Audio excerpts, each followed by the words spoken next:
சொல்லிட்டாரா உங்களுக்கு? 85. அண்ணா மீது உங்களுக்கு எப்படி பற்று வந்தது? ஒரே ஒரு காரணம் தான், அவருடைய பேச்சு திறன். அவருடைய வார்த்தைகள்லாம் எண்ணப்பட்ட வார்த்தைகள். எனக்கு அவருக்கு கனெக்ஷன் ஒன்றே ஒன்று தான். எனக்கும் தமிழ் பிடிக்கும், அவருக்கும் தமிழ் பிடிக்கும். மழை தண்ணி இது வரைக்கும் நிற்கும். அப்படியே நின்றுட்டு நாங்கள் பேச்சை கேட்கலாம். மிஸ்டர் அண்ணாதுரை ஒரு டேஸ் ஆர் நம்பருங்கிற போது but my steps are measured அப்படின்பார். இம்மீடியட். ஆங்கிலத்திலையும் சரி தமிழ்லையும் சரி அவரை பிடிச்சதுக்கு யாரும் கிடையாது. ஏன் அவங்க கலைஞர் எடுத்தீங்க, அவருடைய பேச்சுமே ஒரு மாதிரி உறங்கிட்டு இருக்காம முடிச்சிருவான்.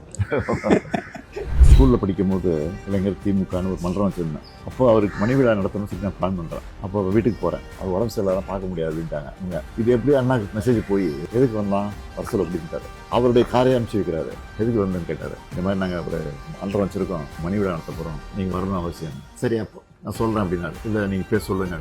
என்ன உங்கள் அப்பா மாதிரி எப்படியாவது முடிக்கிறேன். நீங்கள் டைரெக்டாக இந்திய எதிர்ப்பு போராட்டம் நீங்களே போனீங்களா? இந்திய எதிர்ப்பு போராட்டத்தில் நாங்கள் ஆக்சுவலாக பயந்து போயிட்டோம். மதுக்கரையில் ஷூட்டிங் நடக்குது. நாங்கள் தொடங்கினது மதுரையில். பட் எதிர்பாராத விதமாக கோயம்புத்தூரில் உள்ளவங்க ரியாக்ட் பண்ணாங்க. அண்ணா கிட்ட நேரடியாக நீங்கள் பேசியிருக்கீங்களா? பேசியிருக்கேன், நான் பேசியிருக்கேன்.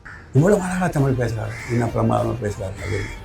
அப்போ ஆக்சுவலாகவே அந்த சமயத்தில் தமிழுக்காக வேலை பார்க்கலாங்கிற அளவுக்கு நாங்கள் வந்துட்டோம். அப்போ அவர் சொன்னார், நீங்கள்லாம் முதல்ல நாட்டுக்கு பண்ணிக்கு போங்க. தமிழ் இருக்கிற வரைக்கும், தமிழ்நாடு இருக்கிற வரைக்கும் அண்ணாதுரை பேர் இருக்கும். அது உண்மை தானே. இந்த மொழி நம்ம ரத்தத்தில் ஊர்னது. அதுக்காக வேண்டி பாடுபட்டு இருக்கிற ஆள் நீங்கள் ஒரு ஆள் தான். தீ போராட்டம்